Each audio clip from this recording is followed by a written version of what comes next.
explanation for what happened to George Floyd was an overdose.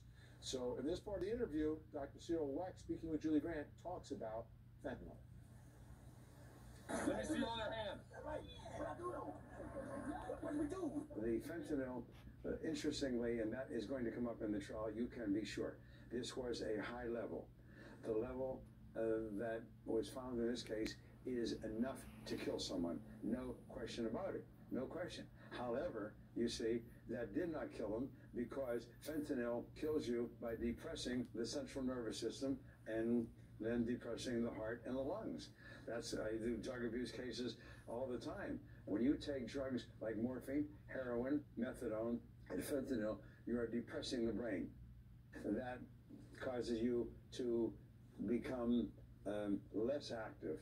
That causes you to become more depressed, and that's how you go on to die, because the brain is depressed by these central nervous system depressants, in this case fentanyl.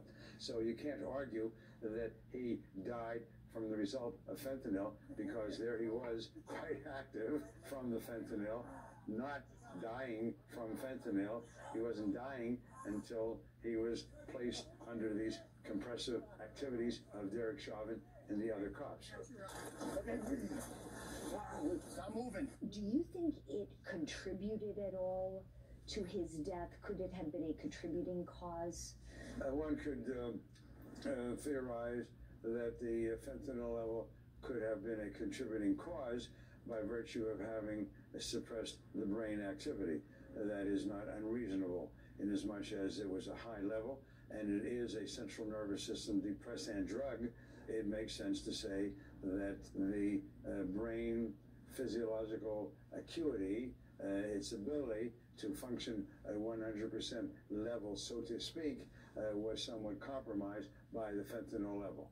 I could not argue, there's no way to prove that it might have been a contributory cause, that if he did not have that high level of fentanyl, that maybe despite all those things that were done, he might not have died. However, my rebuttal argument to my own theory is that, yes, if he had died within a matter of a minute or two or so on, but inasmuch as we are dealing with a 9-minute period of time, 4+ minutes of which took place after there was absolutely no sound and no movement of any kind, then for me, there's no question that the cause of death was this kind of compression asphyxiation.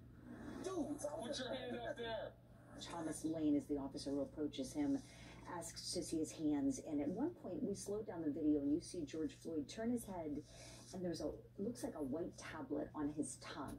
If that would have been fentanyl ingested at that point in time, right before he was pulled out of the car and then attempted to be taken into custody there, would that change your views on the fentanyl at all in terms of causing George Floyd's death? No, I'm going by the blood level. That is what is meaningful, because what is in the blood is what is affecting the brain. So what's on his tongue, we know that he took it, so that doesn't mean anything. I'm sure they probably tested that tablet if it was found and submitted separately, as they should have. But what's on the tongue, it doesn't tell you anything. It's what is in the blood, and that tells you what was affecting the brain at that time. Because he was alive and struggling and moving and talking and yelling for his mother, that shows he was not dying from fentanyl. He was not dying from his heart disease. He died from the traumatic mechanical positional asphyxiation. That is why George Floyd died. And our thanks to Dr. Cyril Wecht for sitting down with us and speaking with Julie Grant. Amazing insight into it. He's been doing it forever, right? And really understands it. We'll see how it all plays, though. It's going to be a huge issue when it comes to cause of death during the trial of Derek Chauvin.